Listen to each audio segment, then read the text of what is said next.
Hello students, welcome our applied mathematics section for your target exam. This is our today we are discussing about our module number 1 of your subject applied mathematics first. यहाँ का discussion आपको जो seats आपको मिल रही है या जो practice आप कर रहे हैं अपने अपने लेवल पे उस पर मैं आज बात करूँगा और कुछ क्वेश्चंस उस सीट को प्रॉपर मैनर में टारगेट करने के लिए या आप उससे कैसे अपनी लर्निंग बना सकते हैं उसके लिए सारे बैचेस के स्टूडेंट्स के लिए ये प्रिपेयर हम यहाँ पे कर रहे हैं। बहुत जल्द आपको आपके मॉड्यूल 1 का एक कंप्लीट सीट अभी आपको मिलने वाला है। उससे पहले बहुत सारे कंसर्न आ रहे हैं और जिस तरह से आप अपने घर पे रह के प्रैक्टिस कर रहे हैं उस पर थोड़ी सी चीज़ें हम यहाँ पे चेंज करना चाह रहे हैं। अगर आप उस चीज़ को फॉलो करते हैं तो आपके लिए एग्ज़ाम में वो बहुत ज़्यादा बेनिफिटेड होने वाला है। सबसे पहला चीज़, जितने भी क्वेश्चंस आपको प्रोवाइड किए जाएंगे after your completion of concern syllabus module, उसके बाद एक ना एक सीट आपके पास आ रही है। नंबर ऑफ क्वेश्चन उस सीट में जिस हिसाब से भी डिज़ाइन किए जा रहे हैं तो पीएससी के जो डिस्ट्रीब्यूशन ऑफ क्वेश्चन है कि एक टेक्निकल सब्जेक्ट के लिए वो 25 क्वेश्चन आपको अलॉट कर रहे हैं और मैक्सिमम से मैक्सिमम कोई भी स्टूडेंट 20 से ज़्यादा सॉल्व नहीं कर पाएगा। तो आपको जब भी सीट मिल रहा है या आप उसको सॉल्व करने के लिए बैठ रहे हैं तो उसमें एक रेगुलरिटी नहीं है। आप लोगों को एक OMR सीट भी प्रोवाइड किया गया है कि जब भी आपको सीट मिलती है वो 2-3 पेज का होता है। आप प्लीज़ उसे फ़ोटोकॉपी करा लीजिए, प्रिंट करा लीजिए अपने पास और उसे लेके बैठिए और साथ ही साथ जो असेसमेंट सीट भी आपको दिए गए हैं उस सीट को लेके बैठिए।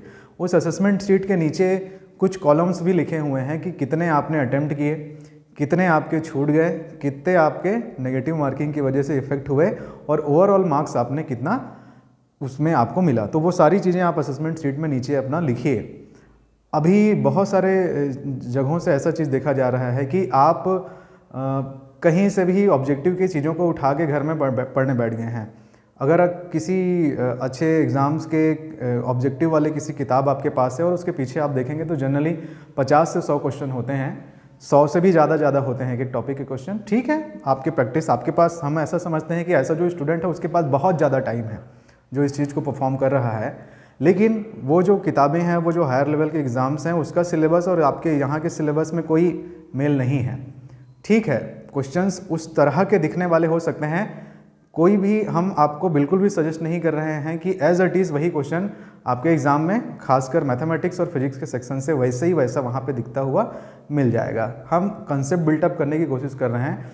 हर सीट का हर क्वेश्चन आपको कुछ ना कुछ एक नया स्किल सिखाने की कोशिश करेगा। हर क्वेश्चन कुछ ना कुछ आपको डेटा नया डिलीवर करने की कोशिश करता है।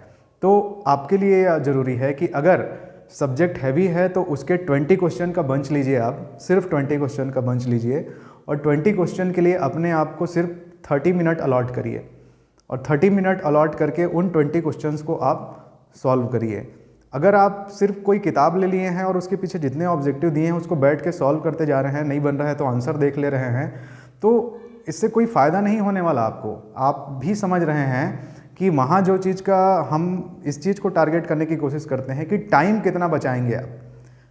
सब जो भी चीज़ की वहाँ पे कमी रहेगी वो आपके पास टाइम की कमी है, बिल्कुल भी टाइम नहीं रहेगा आपके पास। और इस तरीके से अगर आपने अभी से इस टाइम बॉन्डिंग चीज़ को सीखा नहीं है अपने प्रैक्टिस के दौरान, तो हम जितने भी आपको क्वेश्चंस प्रोवाइड करें या आप कहीं से भी करें अच्छे से अच्छे जगह से, उसका बेनिफिट नहीं निकलने वाला। आप ज़रूर डेली अपने घर में 7 से 8 घंटे मेहनत करते होंगे, बड़े बड़े एक्सरसाइज सॉल्व कर रहे होंगे, उसमें बहुत सारे ऑब्जेक्टिव दिए होंगे, लेकिन अगर आपने अपने आप को टाइम बॉन्डेड मैनर में सॉल्व नहीं कर रहे हैं उस चीज़ को, कि अब जैसे हम सजेस्ट करते हैं कि आप 20 क्वेश्चन के लिए अपने आप को 30 मिनट अलॉट करिए और उस 30 मिनट तक ही उसको सॉल्व करिए। उस असेसमेंट सीट के नीचे सब कुछ लिखा है, कितने क्वेश्चन आपके छूट गए, कितना आपको टाइम लगा, कितने टाइम के बाद कितने क्वेश्चन छूट गए, कितने आपके गलत हुए, कितने सही हो गए। और जब लाइव सेशन होता है तो उस सीट को लेके आप बैठें, तब आप अपने आप को असिस्ट कर पाएंगे। ठीक है, कि कितना आपने सही डायरेक्शन में चल रहे थे और कितना नहीं, और कितना टाइम का हिसाब किताब लगा के आप वहाँ से बचा पाए। तो सीट्स के जो भी क्वेश्चंस हैं ट्रेडिशनल तरीके से भी बनते हैं, बहुत सारे खासकर कुछ मैथमेटिक्स के सेक्शन जो हैं, और जैसे हमने पिछले सेशन में हमारे डिटर्मिनेंट्स में कुछ चीज़ें निकाल के लेके आई थी, वो पीएससी का क्वेश्चन भी हमने सॉल्व किया था। कि कैसे वो आप आसानी से उसको सॉल्व कर सकते हैं। तो अगर आप सारे क्लासेस टाइम पे कवर कर ले रहे हैं और उसके बाद जो बेसिक्स आपके दिमाग में हैं, उसके बाद क्वेश्चंस को पकड़ के थिंक करके आपको ये सोचना है कि कैसे हम टाइम उसमें बचा सकते हैं। अभी जो भी क्वेश्चन आपके हाथ में होने वाले हैं, लगभग 50 से अगर 60 क्वेश्चन का बंच अगर आपको मिल रहा है, तो अगर 60 क्वेश्चन हैं आपके सीट में, तो आप ये इंश्योर करिए कि आप अपने आप को उसको 3 भाग में करना है। आपको उसको 20, 20 और 20, हर 20 क्वेश्चन के लिए आप अपने आप को 30 मिनट अलॉट करिए और उस असेसमेंट सीट को लेके, OMR के सीट को लेके एग्ज़ाम मैनर में अपने आप को बैठ के उसको अटेम्प्ट करिए। तो अगर 60 क्वेश्चन है सीट में, तो 20, 20, 20 के बंच से उसको सॉल्व करना है। ऐसा नहीं कि कभी भी पढ़ रहे हैं, मूड हुआ तो आपने उसको उठाया और क्वेश्चन लगा लिए, सॉल्व करना शुरू कर दिए, फिर कहीं से सॉल्यूशन देख लिए। ये चीज़ बिल्कुल भी काम नहीं आएगी। और मैं बोल रहा हूँ कि ऐसे अगर आपके पास कोई सा मटेरियल है जिससे आप इस तरह की प्रैक्टिस कर रहे हैं, तो वो आपको अपने आप की ही संतुष्टि देगी। छोटी छोटी चीज़ें ज़रूर हैं, लेकिन आप यकीन मानिए, हमने ऐसे लोगों से भी हमने बात की हैं जो पिछले बार बहुत कम कट ऑफ होने के बावजूद एक मार्क्स से उनका सिलेक्शन नहीं हुआ है। और यही जो हैबिट हम अपने प्रैक्टिस में अप्लाई करते हैं, वो ही उसके लिए काम आएगी। याद रखिए कि जेई और नीट के बहुत सारे क्वेश्चन करने से आप अपने PSC ने जो आपको सिलेबस प्रोवाइड किया है उससे आप भटक जाएंगे। टाइम तो आप जरूर दे रहे हैं अपने आप को उतने सारे क्वेश्चन सॉल्व करने के लिए, लेकिन सिलेबस एज इट इज़ ना तो जेई के कंसेप्ट से मैच खाता है, ना तो अदर किसी हायर एग्जाम के कंसेप्ट से मैच खाता है। कुछ टॉपिक ज़रूर मैच खाते हैं, ऑब्वियस है, वहाँ के क्वेश्चंस उन्होंने मोल्ड करके डाले भी हैं PSC ने, वो उसी तरीके के क्वेश्चन है, एज इट इज़ भी नहीं डाले, मोल्ड करके डाले हैं, तो वो ज़रूर आप पा सकते हैं। और अगर आप इस होप से किसी इस तरह के बुकलेट को सॉल्व कर रहे हैं कि एज इट इज़ वैसे ही क्वेश्चन वहाँ से उठ के आ जाएगा, इट्स वेरी रॉन्ग अप्रोच। हम बिल्कुल भी नहीं कहते कि जो हम आपको प्रोवाइड करते हैं क्वेश्चंस वही वहाँ पे रिफ्लेक्ट होगा, खासकर फिजिक्स और मैथमेटिक्स के कंसेप्ट से। ठीक है, तो आप कंसेप्ट अगर अपना बिल्टअप कर लेंगे, सीट्स ऐसी डिज़ाइन की जाती है कि आपका सिलेबस भी रिवाइज हो जाए और साथ ही साथ आप कुछ नया अपने टाइम को बचाने के लिए सीख लें। और वो आप तभी कर पाएंगे जब अपने आप को, जब भी आप उसे अटेम्प्ट करेंगे तो टाइम में उसको बॉन्डेड मैनर में, टाइम बॉन्डेड मैनर में उसको लेके सॉल्व करेंगे। तो वरना वही चीज़ है कि आप रोज़ 7 से 8 घंटे, 9 घंटे, 10 घंटे भी मेहनत कर रहे हैं, लेकिन आप वहाँ पर उस तरह से परफॉर्म नहीं कर पाएंगे, क्योंकि डेली टू डेली आप तो हो सकता है एक दिन में 200 ऑब्जेक्टिव सॉल्व कर रहे होंगे आज के टाइम पे। ठीक है, लेकिन बाद में जब आप चूक जाएंगे, टाइम की कमी की वजह से वहाँ पे परफॉर्म नहीं कर पाएंगे, तो आप सिर्फ और सिर्फ अपने आप को दिलासा दे सकते हैं कि मैंने बहुत मेहनत किया था, ठीक है किस्मत ख़राब थी जो नहीं हुआ, बट वो कारण नहीं रहेगा उसके लिए, अपनी पीठ थपथपाने का ही काम होगा वो। ठीक, तो अगर आपने कंसेप्ट सब बिल्टअप नहीं किए, देखिए सिलेबस स्पेसिफिक है, बहुत सारे स्टूडेंट अभी भी सिलेबस को नेगलेक्ट कर रहे हैं। कई सारे स्टूडेंट्स को मैंने सजेस्ट किया है कि प्लीज़ उसे प्रिंट आउट करिए और अपने सामने रखिए, वर्ड टू वर्ड स्टडी करिए हर सब्जेक्ट के लिए। और ऑब्जेक्टिव्स के जो जितने सेशन हैं वो एंड एग्ज़ाम तक बहुत सारे होने वाले हैं, तो उसके लिए निश्चिंत रहिए आप। अभी जो आपको सीट मिलता है उसको आधे घंटे के लिए बांध के चलिए। अगर आपने कंसेप्ट बिल्टअप करके अप्लाई करने का कंसेप्ट नहीं सीखा, अप्लाइड है ये, है ना, तो अप्लाइड का कंसेप्ट अगर आपने नहीं सीखा, तो फिर एग्ज़ाम 3 घंटे का अगर है, 1 घंटे GS को अगर मैं निकाल दूं कि 2 घंटे आपके टेक्निकल के लिए दिया गया है, यकीन मानिए आप आधे घंटे 40 मिनट भी वहाँ पे नहीं टिकेंगे एग्ज़ाम हॉल में। और वो जो पॉपुलर वर्ड जो चलता है उसके अकॉर्डिंग ये होगा कि हेड शॉट होगा आपका और चिकन डिनर करेगा PSC। ठीक है, तो इस चीज़ को ध्यान रखते हुए सीट को अब आपको कैसे लेना है, कैसे अप्रोच करना है, हर क्वेश्चन को उसमें ये आपने जो सीखा है क्लासेस, जब जो भी मॉड्यूल कंप्लीट हो जा रही है उसके लिए जितने क्लास आपको दे जा रहे हैं उसमें जितने भी बेसिक चीज़ें आपने सीख ली हैं, उसको एनालिटिकल थिंक करके आपको उस क्वेश्चन में थिंक करना है कि कैसे आप अपना टाइम वहाँ पर बचा सकते हैं। तो इस अप्रोच के साथ उस सीट को आप अटेम्प्ट करिए, 20-20 क्वेश्चन कहीं बंच लीजिए। ठीक, बहुत करने की ज़रूरत नहीं है। और उसके बाद आप अपने आप को सीट में आकलन भी करिए, और उसके बाद जो रह जाएगा वो लाइव सेशन में हम आपके साथ जब डिस्कस करेंगे तब आपको वो क्लियर हो जाएगा।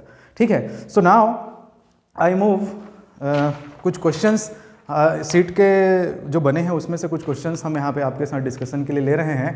यहाँ पे पर्पस इस क्वेश्चन को सॉल्व कराना नहीं है, फिर से मैं बोल रहा हूँ, क्वेश्चन सॉल्व हम सेशन में अपने करते हैं।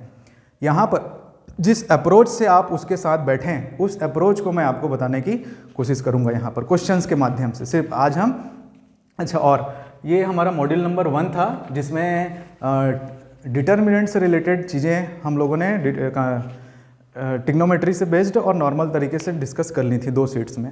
अब जो आपको मिलने वाला है वो हमारा, चूँकि मैक्सिमम अब लोग मॉड्यूल 1 को रेंज में अपने ले आए हैं, तो वहाँ से ट्रिग्नोमेट्री आपको मिलेगा, trigonometry plus quadratic equation and general form of general form या general solutions of trigonometric equation. इन चीज़ से एक मटेरियल अभी आपको जाना है, तो उसको आप कैसे अपने पास अपने घर पे रह के कैसे उसको अटेम्प्ट करेंगे, उसको हम क्वेश्चन के थ्रू आपको समझाना चाह रहे हैं। ठीक है, यहाँ पे क्वेश्चन सॉल्यूशन पर्पस नहीं है। चलिए एक क्वेश्चन मैं ले रहा हूँ, ये पीएससी के पेपर में ही आया था, बेसिक क्वेश्चन ट्रिग्नोमेट्री का। पिछले आपके जो 2016 का जो पेपर था 2016 के, उसी पेपर में ये ट्रिग्नोमेट्री का एक क्वेश्चन आया था कि tan A upon 1 minus cot A and plus cot A upon 1 minus tan A। तो ये चीज़ दिया था उन्होंने, ये गिवन था, तो ये किसके बराबर होगा? 4 ऑप्शन दिए थे, ऑप्शंस मैं यहाँ लिख दे रहा हूँ कि इसको सिंप्लीफाई अगर आप करते हैं तो किसके बराबर होगा, उन्होंने इस चीज़ को पूछा था। ठीक, क्वेश्चन बहुत सारे लोगों ने इसको ब्रीफ भी किया है। जब कुछ प्लेटफॉर्म्स पे आप प्रीवियस ईयर एनालिसिस पेपर देख रहे होंगे, हमने भी अगर इसको किसी सेशन में कवर किया है आपके लिए, तो वहाँ भी इसके सॉल्यूशंस आप पहले से जानते हैं। मैं अभी तक जो आप लर्निंग सीखे हैं, एक्चुअल में जो लर्निंग अंडरस्टैंड किए हैं हम लोग अपने पढ़ाई के दौरान, उससे ये क्वेश्चन, क्या आप उसके थ्रू इस क्वेश्चन से अपना टाइम बचा सकते हैं और पीएससी के एग्ज़ाम में टाइम का जो कमी है, क्या उसको दूर किया जाता है, उस पर बात करेंगे। ठीक है, दिस इज़ लास्ट ऑप्शन 1, ये हो गया cosec A. So this is a very basic question. ये क्वेश्चन था उस पेपर में आपके। इसके 5 ऑप्शन उन्होंने दिए थे कि इसको अगर आप किस फॉर्म में डिफाइन कर सकते हैं। इसका आंसर ई है, ये इसका आंसर है। ठीक है, चलिए ट्रेडिशनली जब आप ट्रिग्नोमेट्री बेसिक पढ़ लिए हैं, जानते हैं, तो कैसे सॉल्व करेंगे इसको। ठीक है, पहले सॉल्व करना शुरू करते हैं। कैसे स्टार्ट होता है ये भाई? सिंपल फॉर्म में तोड़ते हैं इसको। tan को क्या लिख सकते हो आप? sin A upon cos A upon 1 minus cot को क्या लिखते हैं जी? cos A upon sin A। In this manner here again you have plus cot A को cos A upon sin A upon 1 minus tan को आप लिखेंगे sin A upon cos A। Simplification करेंगे थोड़ा सा, यहाँ से एलसीएम होगा, ये वाला टर्म ऊपर जाएगा। ठीक है, तो बैलेंस करके आप लिखेंगे तो आपको मिलने वाला है sign square of A upon, क्योंकि ये साइन एलसीएम से ऊपर गया, यहाँ आपको मिल रहा है कॉस ए ये वाला, और यहाँ मिल रहा है साइन ए माइनस कॉस ए। ठीक है, ये वाला टर्म हो गया। यहाँ पे सिमिलर क्या मिलेगा? ये कॉस से ऊपर जा रहा है जी, ये वाला टर्म, तो आपको मिल रहा है cos square of A upon ये sine A, and here you have cos A minus sine A. ऐसे ही सॉल्व किए थे, है ना? देखिए थोड़ा सा गौर से देखेंगे तो ये साइन ए माइनस कॉस ए है और ये कॉस ए माइनस साइन ए है। तो अगर हम इसको साइन ए माइनस कॉस ए लिखना चाहते हैं तो माइनस को कॉमन ले लेंगे अगर, तो यहाँ पे हो जाएगा माइनस, यहाँ पे हो जाएगा माइनस, ध्यान से समझिएगा। और क्रॉस मल्टीप्लाई करके एलसीएम निकालेंगे, क्रॉस मल्टीप्लाई करके एलसीएम निकालेंगे। तो चूंकि यहाँ पर माइनस अगर होगा तो ये तो सेट हो जाएगा, कॉमन एलसीएम आ जाएगा। ठीक, तो एक्चुअल में क्या मिलेगा उसको थोड़ा समझिएगा। आपको एलसीएम क्रॉस मल्टीप्लाई करने के बाद यहाँ मिलने वाला है, क्रॉस मल्टीप्लाई करूँगा, साइन ए का होगा साइन क्यूब ए, यहाँ माइनस हो जाएगा, माइनस ये cos cube A, and divide by LCM क्या आएगा आपका? तो कॉस ए इंटू साइन ए और साइन ए माइनस कॉस ए। ठीक, ये मिलने वाला है। अब थोड़ा सा आप देखेंगे, जानेंगे कि ये A cube minus B cube का फॉर्मूला है। ये वाला जो पोर्शन आ रहा है कि ये A cube minus B cube है। क्या होता है जी? A minus B, A square plus A B और प्लस बी स्क्वायर, इस तरह से। तो ये वैसे ही दिख रहा है। तो यहाँ पे हम थोड़ा सा इस चीज़ को अप्लाई करते हैं। देखिए ज़रा क्या मिलेगा आपको, sine A minus cos A in this manner, then you have A square मतलब sine square of A plus A B मतलब साइन ए कॉस ए और प्लस बी स्क्वायर मतलब कॉस स्क्वायर बी। ये ऊपर आपने सेट कर दिया। Okay, then here नीचे आपके पास है कॉस ए इंटू साइन ए, फिर साइन ए माइनस कॉस ए, ये मिलेगा। तो ये तो कैंसल आउट हो गया, ये term, both of term cancel out. और आप जानते हैं जी कि साइन स्क्वायर ए और ये कॉस स्क्वायर ए प्लस में जुड़ेगा तो क्या आएगा, 1 आएगा। तो finally you have 1, sine square A plus cos square A 1, और प्लस में आपको मिलने वाला है sine A into cos A, और नीचे बचने वाला है cos A into sine A. ठीक, cos A into sine A. तो मैं ये बोलूँ कि वो दोनों के बटे में था, दोनों के लिए एलसीएम है क्या चीज़ जी, cos A into sine A. तो ये cos A into sine A, तो ये तो टर्म कट जाएगा, ये साइन ए कॉस ए। तो 1 और plus 1 upon cos A 1 upon sine A. तो कॉस का उल्टा क्या होता है, 1 अपॉन कॉस ए है तो सेक ए मिल जाएगा, और 1 अपॉन साइन ए किसका रिवर्स है, तो कोसेक ए का रिवर्स है, और यहाँ से आपको 1 मिलेगा। तो फाइनली यू हैव 1 प्लस यहाँ का 1 1 बटे कॉस ए मतलब मैं लिखूँगा सेक ए, और इंटू 1 अपॉन साइन ए मतलब मैं लिखूँगा कोसेक ए। सो ये मुझे मिलता है, और फिर ऑप्शन में आप टिक कर लेंगे यहाँ पर, ये आपका आंसर है। इतना काम हमने किया, ये क्वेश्चन था पीएससी के आपके उस पेपर में। ठीक है, नाउ अगर आपने अपने ट्रिग्नोमेट्री के कंसेप्ट्स को बिल्टअप किया है,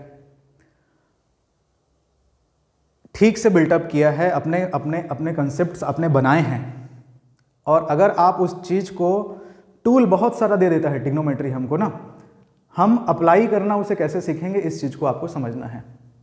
क्वेश्चन को ध्यान से देखिए।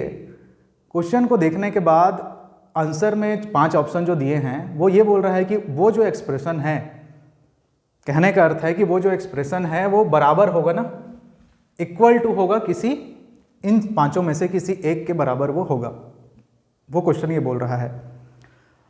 मतलब बोथ ऑफ साइड में जो एंगल्स हैं वो एक दूसरे को सेटिस्फाई करते हैं। मतलब ट्रिग्नोमेट्री के कंसेप्ट से हम यहाँ पर एक कंसेप्ट लेके चलते हैं, 0 degree, 30 degree, 45 degree, 60 degree and 90 degree. ये ट्रिग्नोमेट्री का बेसिक टेबल आप लोग पढ़ते हैं, 0, 30, 45, 60 और 90। फिर sine, cos, tan, cosec, cot, सब के लिए हम उसकी वैल्यूज लेके चलते हैं।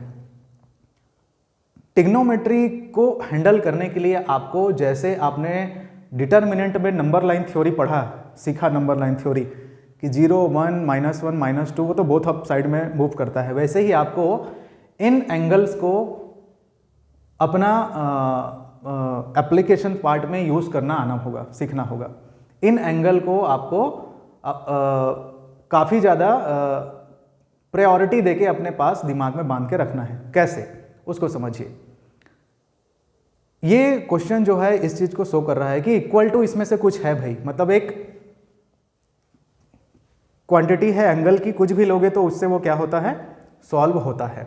यहाँ पे देखिए जरा, अगर मैं ले लेता हूँ थीटा के जगह 0 डिग्री, ध्यान से समझिएगा ना, मैं अभी भी इसके सॉल्यूशन के पीछे नहीं पड़ा हूँ, इससे जो निकल के आने वाला है उसके पीछे आपको ध्यान आपका लेना चाह रहा हूँ। अगर आप थीटा के जगह ए के जगह एंगल आप सेलेक्ट कर लेते हैं 0 डिग्री,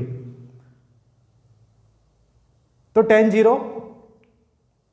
0 ही मिलेगा आपको, काम नहीं बनेगा आपका, ये भी 0 हो जाएगा, और cot 0 तो फिर उसका उल्टा हो जाएगा, तो फिर ये गड़बड़ हो जाएगा, एक्सप्रेशन कुछ भी सॉल्व करने के लायक नहीं रहेगा। ठीक है, चलिए एक एंगल और मैं स्विच करते हुए, ये आएगा कैसे आपको जानेंगे कैसे आप, एक्सपीरियंस से ना। इसीलिए सीट में आपको जितने क्वेश्चन दिए रहेंगे उसमें जब आप थिंक करोगे, एनालिटिकल थिंक करोगे, तब जाके ये चीज़ आपके आउटकम में होके आने वाली है। चलिए मैं थोड़ा सा इस सस्ते एंगल पे जाता हूँ, जहाँ भी tan और cot दिखता है ना, वहाँ पे 45 को थोड़ा सा लिया जाता है 45 को, क्योंकि ये एक्सप्रेशन tan और cot के फॉर्म में दिया है। आपको पता है कि tan 45 की वैल्यू आपको पता है कि tan 45 की वैल्यू होती है 1, सिमिलरली cot 45 की वैल्यू भी होती है 1। तो जहाँ tan cot दिखता है वहाँ पे थोड़ा सा 45 डिग्री की ओर हम लोग जाते हैं। अब चलिए फिर से चेक करिए, अगर मैं tan A को, एंगल A को 45 डिग्री लेता हूँ, so here you have a tan 45 तो 1, नीचे cot 45 तो 1 माइनस 1 मतलब 0, 1/0 मतलब इन्फिनिटी, cot 45 1 माइनस tan 45 फिर से 1, 1 माइनस 1 0, तो 1/0 मतलब इन्फिनिटी, मतलब काम नहीं बनेगा, इन्फिनिटी आ गया, नहीं अप्लाई कर सकते।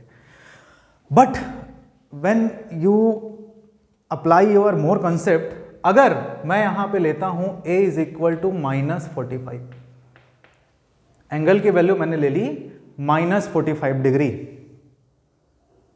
तो जरा रख के देखते हैं अपने एक्सप्रेशन पे ना, tan of -45 upon 1 minus cot of -45 plus cot of -45 upon 1 minus tan of -45,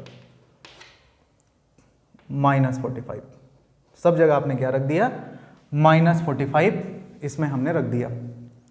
अब अगर आपने ट्रिग्नोमेट्री का कंसेप्ट बिल्टअप किया है और अगर आपको क्वाड्रेंट पता है, ट्रिग्नोमेट्रिक क्वाड्रेंट पता है, जिसके लिए एक अच्छी खासी लंबी क्लास हम लोगों ने आपस में बिताई है ना, इस कंसेप्ट को सीखने के लिए, तो भैया यहाँ पर है 0 डिग्री और 0 डिग्री, अच्छा ये सबके लिए है, ये वाला घर सबके लिए है, ऑल पॉजिटिव, ये भैया साइन का है, ये 10 का है और ये है कॉस का, तो साइन का अप और साइन का डाउन ये उन दोनों का घर होता है, ये है 10 का अप और 10 का डाउन ये इन दोनों का घर होता है, और ये है कॉस का अप और कॉस का डाउन ये इन दोनों का घर होता है, वो लोग वहाँ पे पॉजिटिव होते हैं। 0 डिग्री यहाँ है।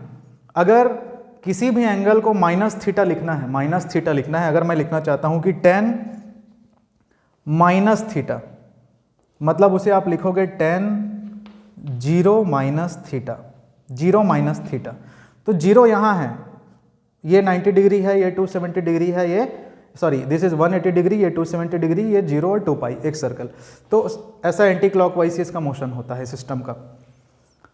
तो tan 0 -θ, तो 0 तो यहाँ है, -θ मतलब इस घर में जा रहे हो, इस घर में इधर जा रहे हो, तो जब बेस से जाते हैं तो चीज़ें नहीं बदलती हैं, तो इसमें से इसमें जाओगे तो किसके घर में जा रहे हो, कॉस के घर में जा रहे हो, और कॉस का उल्टा क्या होता है, सेक के घर में जा रहे हो।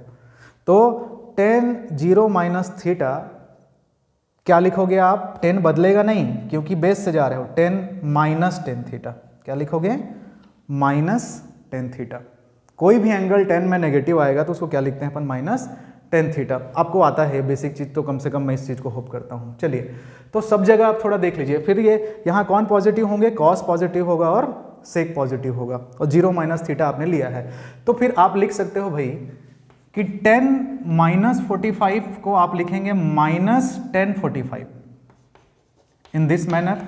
सिमिलरली ये हो जाएगा 1, ये -cot 45 लिखोगे तो प्लस, तो cot 45।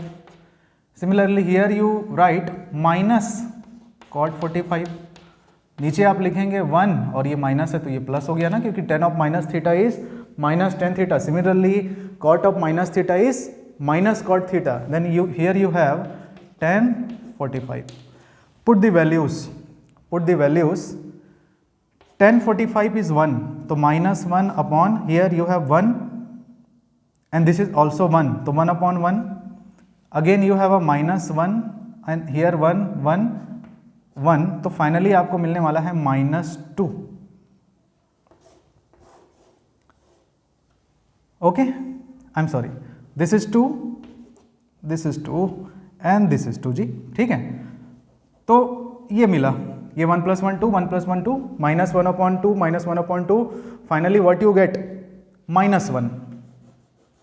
क्या मिला आपको, -1 मिला, -1/2, -1/2, -1। ऑप्शन में चेक करिए, ए के जगह 45 रख के कौन सा ऑप्शन आपको -1 देता है, वो आपका आंसर है। ऑप्शन में ए के जगह 45 डिग्री रख के देखिए, -45 डिग्री रख के देखिए कौन सा ऑप्शन आपको 1 देता है, -1 देता है, वही आपका आंसर है। चलिए जी चेक करते हैं। Sec minus theta, sec minus theta plus sec theta ही होगा, यहाँ पे जाएगा। तो सेक 45 की वैल्यू क्या हो जाएगी और √2 आ जाएगा। तो ये √2 आ रहा है, फिर यहाँ -1 है, नहीं आने वाला 1, ठीक। ये भी सेक 45 क्या होता है, √2 होता है। कोसेक 45 भी आपको क्या मिलेगा, साइन 45 का रिवर्स, साइन 45 का रिवर्स। तो यहाँ भी नंबर्स मैच नहीं खाएंगे। इसको चेक करिए ना अपने आंसर को। चलिए, सेक ए, सेक ऑफ ए की जगह कितना रखना है, -θ रखना है ना, याद रखिएगा। तो ये तो 1 है भाई, ये तो 1 है। सेक 45 की जगह क्या रखोगे, -45। तो -45 कहाँ जा रहे हो, सेक के घर में जा रहे हो, तो सेक माइनस नहीं होगा, क्या होगा, सेक 45 ही होगा। तो सेक 45 की वैल्यू कितनी होगी भाई, यहाँ पर √2 होगी। कोसेक 45, तो कोसेक 45 जो होगा, कोसेक 45 माइनस में, तो कोसेक यहाँ नहीं जा सकता, उसका घर यहाँ पर है।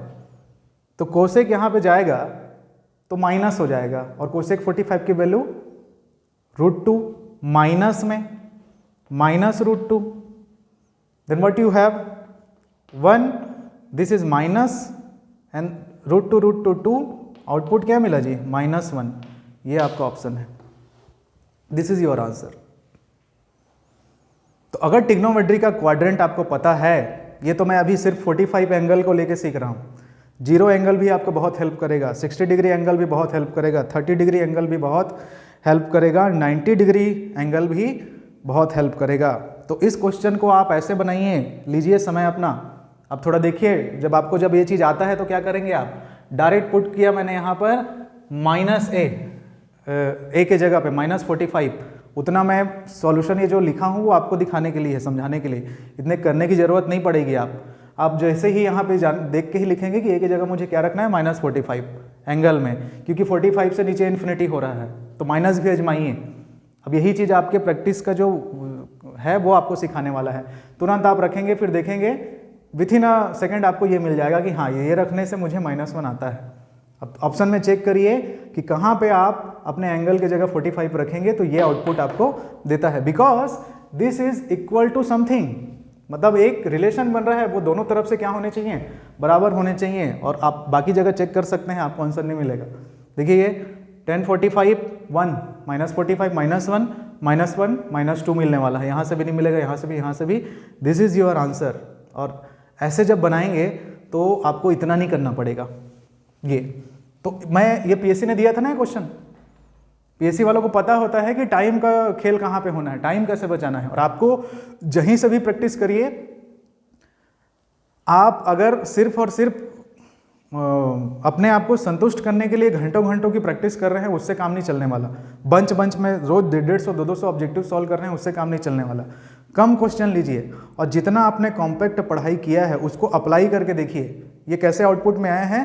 अब प्रैक्टिस से कि 0 से, अब मैं बोल रहा हूँ कि सारे एंगल्स को अब आप ट्रिग्नोमेट्री के जितने क्वेश्चन उठाइए जी, किसी भी किताब से ट्रिग्नोमेट्री के क्वेश्चन उठाइए सिंप्लीफिकेशन वाले, वहाँ पर आप अब इस चीज़ों को अप्लाई करके देखिए कि कहाँ से आपका काम बनता है, कहाँ से काम आपका नहीं बनता है। यही आपके लर्निंग का पीरियड है। इस चीज़ को पीएससी के हॉल में नहीं आजमाया जाता है।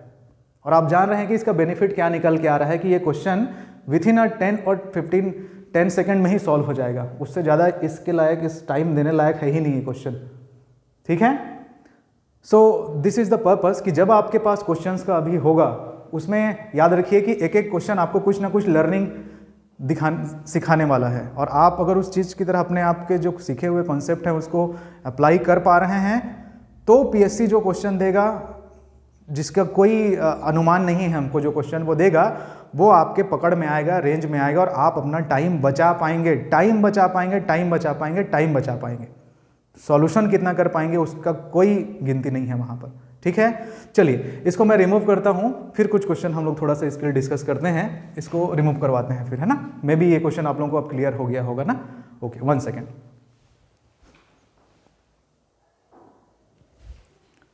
ओके स्टूडेंट, चलिए कुछ क्वेश्चन हम लोग यहाँ पे आपके अप्रोच हिंटिंग के कंसेप्ट से मैं डिस्कस कर रहा हूँ आपके पास। ये सारा क्वेश्चन वहाँ पे आपको मिलेगा। चलिए ये जो क्वेश्चन है वैसे ही मिलता जुलता है ना, जैसे पीएससी ने पूछा था। अभी जो पिछला हम लोग सॉल्व किए ये कुछ वैसा ही है, ये वाला। इसको सॉल्व करेंगे जी तो इसका कुछ ना कुछ आंसर आपको मिलेगा, ठीक है। दो तरीके हैं जो पहले हम परफॉर्म किए।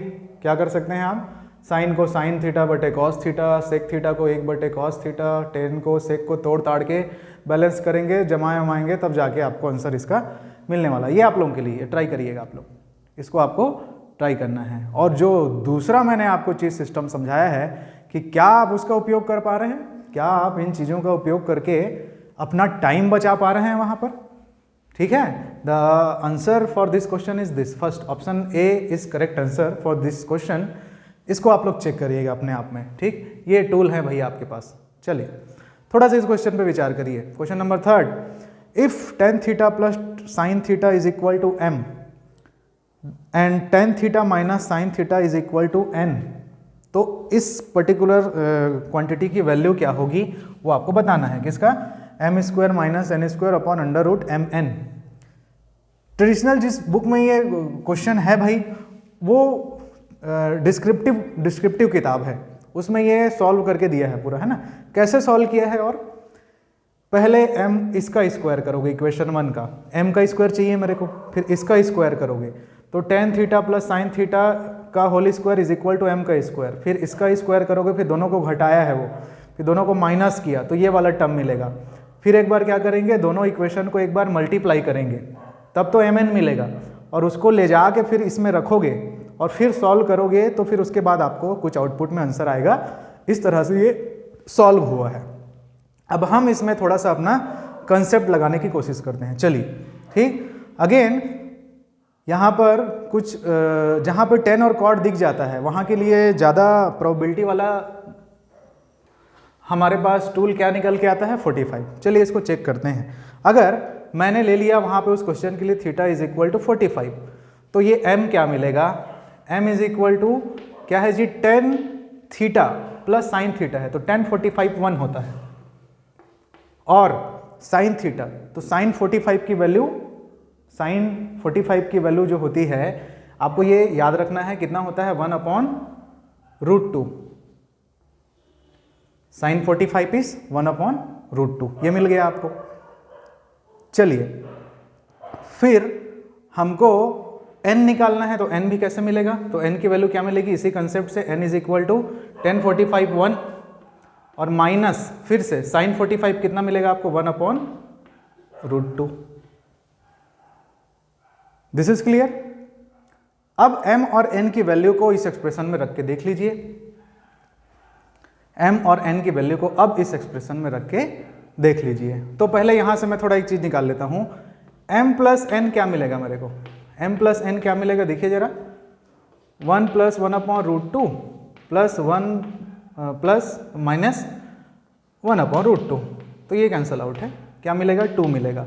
अच्छा m माइनस n क्या मिलने वाला है मुझे, 1 plus 1/√2 minus 1 minus minus plus, तो 1/√2, ये तो वैल्यू था, तो यहाँ से 1 कटेगा, तो मतलब मिलेगा 2√2, या उसको मैं लिखूंगा सिर्फ √2।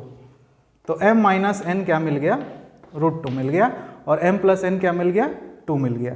क्या दिया है एक्सप्रेशन, क्या चेक करने को बोला है भाई, कि m square minus n square, इसको क्या लिखोगे जी आप, m प्लस n और m माइनस n लिखोगे ना फॉर्मूले से, और नीचे क्या है, √mn, m इंटू n, ठीक है। चलिए तो m प्लस n की वैल्यू क्या निकाले हैं आप, 2, और m माइनस n की वैल्यू, दिस इज m ना, m माइनस n की वैल्यू क्या निकाले हैं आप, √2, तो क्या मिलेगा ऊपर आपको, 2/√2 डायरेक्ट। नीचे देखिए m स्क्वायर रूट में m क्या है आपके पास, m है 1 प्लस √2, और n क्या है जी आपके पास, 1 माइनस √2, तो ये फिर a प्लस b और a माइनस b होता है, यहाँ रखोगे तो आप, तो क्या मिलेगा, a का स्क्वायर माइनस b का स्क्वायर, मतलब 1/√2 का स्क्वायर, ऐसे, ठीक है। तो यहाँ से इसको सॉल्व करोगे तो 1/2, और 1/2 को 2 माइनस 1 1/2 स्क्वायर रूट में, मतलब 1/√2, मतलब आपको मिल रहा है 2√2/1/√2, और finally you have 2 into √2 into √2, तो √2 और √2 2 हो गया, 2 इंटू 2 मतलब 4। Where is your option, option 4 यहाँ से सॉल्व हो जाता है। यकीन मानिए एक्सप्लेन करने के लिए शायद मैं इतना लिख रहा हूँ, मुझे इतना टाइम लगेगा ही नहीं इसमें। और मैं बता रहा हूँ कि जैसे ये क्वेश्चन बना है उसमें कैसे सॉल्व हुआ है भाई, ये बोथ ऑफ साइड का स्क्वायर किए, यहाँ बोथ ऑफ साइड का स्क्वायर किए, एक बार माइनस किए, एक बार मल्टीप्लाई किए, फिर ले जाके यहाँ पे रखे और फिर बड़ा सा एक्सप्रेशन आया, उसको काट छाट के लेके आओगे तब आएगा 4। हमने अप्लाई किया, अपने टूल को अप्लाई किया। अब ये चीज़ आप प्रैक्टिस से आपको मिलने वाली है, मैं बोल रहा हूँ ना। चलिए ये वाला भी आप करके देखिएगा आप लोग, ये वाला क्वेश्चन आप लोगों के लिए। Question number 4, sine X minus Y plus sine X plus Y upon cos X minus Y plus cos X plus Y, what's the correct value. इसको जब आप सॉल्व करेंगे ये भी क्या मिलेगा, ये भी डिस्क्रिप्टिव क्वेश्चन है। टूल आजमाइए किससे बनेगा, कहाँ से आपको आसानी से उसको सॉल्व कर सकते हैं। ठीक, चलिए ये क्वेश्चन एक और देखते हैं जी। ये भी कुछ वैसे ही क्वेश्चन है, सॉल्व करने के लिए बोल रहा है, कैसे सॉल्व होगा देखते हैं जरा। Sign X minus cos x, अभी 45 अंश सॉल्व कर करके मज़ा आ रहा है आप लोगों को। और अगर इसका ऑप्शन देखिए, ठीक है, 45 डिग्री सॉल्व करके तो cos 45 sin 45 तो दोनों 1/√2 होता है। ठीक, वहाँ से तो 1/√2 1/√2 1/√2 1/√2 ऐसे आएगा, आपको कैंसिल आउट हो जाएगा। ठीक, वहाँ से भी सॉल्व कर सकते हैं। देखिए सिंप्लीफिकेशन भी कर सकते हैं ना, कई लोग इसको चेंज करेंगे, ये 1 माइनस कॉस एक्स का फार्मूला लगाएंगे तो ये साइन के हाफ एंगल फार्मूला में बनेगा। इस साइन एक्स को हाफ एंगल के फार्मूले में तोड़ेंगे तो 2 sin x/2 into cos x/2 लिखेंगे। ये 1 प्लस कॉस थीटा बराबर 2 cos स्क्वायर थीटा/2 होता है। फिर ये 2 sin थीटा/2 कॉस थीटा/2 है, फिर सिंप्लीफिकेशन होगा, फिर आएगा तो कट पीट के फिर आंसर आने वाला है। मैं अनदर तरीके की बात कर रहा हूँ। चलिए थोड़ा सा और कुछ एंगल को आजमाइए। 90 डिग्री को थोड़ा लेके देखिए क्या देता है। 90 डिग्री लीजिए, 1 प्लस साइन 90, 1 प्लस साइन 90 कितना होगा, साइन 90 1 होता है और कॉस 90 0 होता है, तो 1 प्लस 1, और फिर 1 प्लस साइन 90 कॉस 90 0 होता है, तो 2/2 मतलब 1, तो 1 आंसर। ठीक है, तो टाइम, जिस टाइम के लिए आपको 20 क्वेश्चन अलॉट किया जा रहा है वो उतने ही टाइम में बन जाएगा, तब जब आप अपने सीखे हुए चीज़ों को अप्लाई करना सीखेंगे। और वो चीज़ जो आपको बिल्टअप कॉन्फिडेंस देगा, उस चीज़ का यूज़ आपको पीएससी के हॉल में करना है। और हम ये बिल्कुल नहीं बोल रहे हैं कि यही क्वेश्चन वहाँ पे आने वाले हैं। इससे जो चीज़ आप सीखेंगे वो आएगा। हमने पीएससी का भी क्वेश्चन यहाँ पे सॉल्व किया ना, अपने तरीके से, कि कितना आप उसको समेट सकते हैं। तो फ्रेंड्स, जो सीट्स आपके पास होती है उसको प्रॉपर एनालाइज करिए। बहुत इधर उधर डायरेक्शन में आप अपना एनर्जी जाया मत करिए। सबसे पहले तो आप सिलेबस कवर करिए, क्योंकि सिलेबस का कुछ ही पोर्शन आप जेईई या नीट से लिंक कर पाएंगे, बाकी सारा पोर्शन कुछ नहीं है। मैंने पहले भी कहा है कि सिर्फ और सिर्फ ये आपके बीई फर्स्ट सेमेस्टर का सिलेबस है, डिप्लोमा फर्स्ट सेमेस्टर का सिलेबस है। उसके अकॉर्डिंग सिलेबस के डेटा इकट्ठा करना शुरू करिए। अगर लगेगा उनको कि सिर्फ जेईई नीट हो रहा है तो वो लोग दूसरे सेक्शन में जंप कर जाएंगे पीएससी वाले। तो कंसेप्ट बिल्टअप करिए, बिल्टअप कंसेप्ट को अप्लाई करना सीखिए। अब आप कोई भी बुक उठाइए, कहाँ पर भी ट्रिग्नोमेट्री का जहाँ से भी क्वेश्चन उठाइए, और हर क्वेश्चन में थोड़ा लगा के देखिए अपने इन चीज़ों को, आप कुछ पाएंगे वहाँ से आउटपुट। क्वाड्रेंट का कंसेप्ट, हाफ एंगल फार्मूले का कंसेप्ट, ये सब कंसेप्ट लेकिन ओके होना चाहिए ना। समय इन सब चीज़ों पे अगर मैं बिताया हूँ आप लोगों के साथ घंटे भर की क्लास, 1.5 घंटे की क्लास, तो इसीलिए था कि इसमें आप पकड़ बना के रखिए, तब ये वहाँ पे आप उपयोग कर पाएंगे। अगर एंगल थीटा है, माइनस है, तो जाके फिर आपका समय बचेगा। पूरा पर्पस, पूरा टारगेट टाइम को बचाने का है वहाँ पर, तब आप अटेम्प्ट कर पाएंगे अपने सिलेक्शन के लायक के क्वेश्चंस। तो अब सीट के साथ इसी तरीके से आप उसके साथ टाइम दीजिए। अगर 60 क्वेश्चन है उसमें तो 20 आधे घंटे, मतलब सिर्फ 1.5 ही घंटा बिताना है। लेकिन एक प्रॉपर तरीके से असेसमेंट सीट को पूरा फिल करिए आप, और जिस दिन भी हम सेशन में आपके साथ रहेंगे उसको लेके बैठिए, तब आप अपने चीज़ों को फाइंड कर पाएंगे। ठीक है। तो ये बेसिक था उस अप्रोच को डेवलप करने के लिए कि आप अभी कैसे क्वेश्चन प्रैक्टिस कर रहे हैं। चलिए आगे अपन फिर इस चीज़ को आगे अपन लाइव सेशन में डिस्कस करने वाले हैं। Okay, thank you.